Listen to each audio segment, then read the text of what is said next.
Wise news, খবরের সত্যাসত্য 24 ঘন্টা। গণপ্রহারের সাজা কি এবার মৃত্যুদণ্ড? মহিলাদের নিরাপত্তা নিয়ে কি বললেন দিলীপ ঘোষ? মজার ব্যাপার দেখুন, যারা বলছিলেন যে মব লিঞ্চিং হচ্ছে, গণপ্রহারে মৃত্যু হচ্ছে সারা দেশে, আমাদের সরকার তার জন্য আইন করেছে।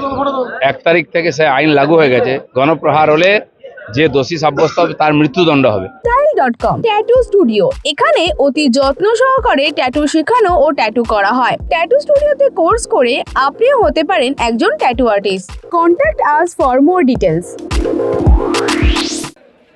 দীঘায় দিলীপ ঘোষ সকাল সকাল দীঘা মোহনা সহ সি বিচ এবং মাছের বাজার ঘুরে বেড়ালেন তিনি। যারা মাছ কেনাবেচা করছে এবং যারা মাছ কিনতে এসেছে তার পাশাপাশি সাধারণ মানুষের সঙ্গেও কথা বলেন তিনি। সংবাদ মাধ্যমের সামনে একেবারেই তিনি প্রথমেই রাজনৈতিক ব্যাপারে কোনো প্রশ্ন উত্তর না দিলেও মমতা বন্দ্যোপাধ্যায় সরকারের বিরুদ্ধে কথা বলতে পিছপা হননি তিনি। সমাজ মাধ্যমে যে ভিডিও ভাইরাল হয়েছে সেই ভিডিও প্রসঙ্গে তথা মহিলাদের নিরাপত্তা সম্পর্কে তিনি বলেন, সবথেকে মজার ব্যাপার হচ্ছে যারা বলেছিলেন গণপ্রহারে দেশের বিভিন্ন প্রান্তে মৃত্যু ঘটছে তার জন্য আমাদের সরকার একটি আইন লাগু করেছে। 1 তারিখ থেকে যে আইন লাগু করা হয়েছে সেখানে যারা গণপ্রহার করছে এমন ক্ষেত্রে দোষী সাব্যস্ত হলেই আইন তাদের মৃত্যুদণ্ড দেবে। আজকে টিএমসির লোকেরা সব জায়গায় গণপ্রহার করছে, সমাজ বিরোধীরা তাদের ফাঁসি হওয়ার ভয়ে এখন সে আইনের বিরোধিতা করছে টিএমসি, এবং তাদের চামচা উকিলগুলোকে কোর্টে দিয়ে হরতাল করাচ্ছে। এ সমস্ত সমাজ বিরোধী, আইন বিরোধী, পার্টিটাও তাই, তার লোকেরাও তাই।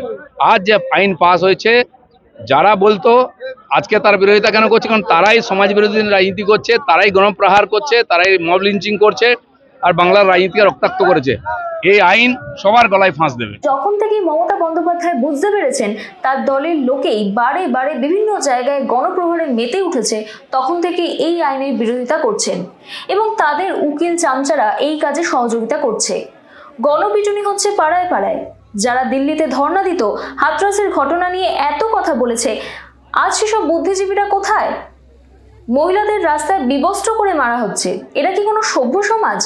যে আইন পাশ হয়েছে সবাইকেই সাজা পেতে হবে।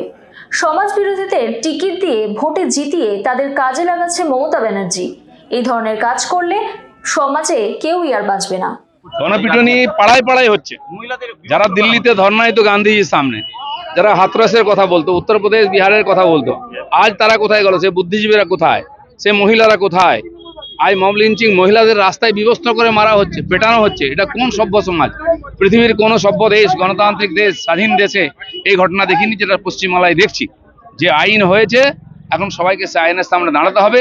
এই হিংসার রাজনীতি এবার বন্ধ হবে। বিধায়ক আর সাংসদ হোক, সবই সমাজ বিরোধী। সমাজ বিরোধীদের টিকিট দিয়ে জিতে আসে সমাজ বিরোধীদের কাজে লাগিয়ে মমতা ব্যানার্জির পার্টি। আজকে যে আইন পাস হয়েছে, সবাইকে তার সাজা পেতে হবে। আজ এই ধরনের কাজ করলে কেউ বাঁচবে না। আমি কালকে রাত্রে দীঘায় এসেছিলাম, রাত্রে ছিলাম, তো সকালবেলা এলাম, একটু মোহনাতে এলাম, সি বিচে। এখানে যে মাছের যে হোলসেল মার্কেট আছে সেখানে এসেছিলাম। যারা মাছ বিক্রি করেন, যারা কেনেন, যারা মাছ ধরেন, এরকম এখানে হাজার হাজার লোক সকালে আসেন, রোজ রাত থেকে শুরু হয়। সবার সঙ্গে দেখা হলো, মাছের বাজারের খোঁজ খবর নিলাম একটু। নতুন মাছ বাজার হচ্ছে, এখনো কমপ্লিট হয়নি, ওটা হয়ে গেলে এই বৃষ্টির সময় সুবিধা হবে।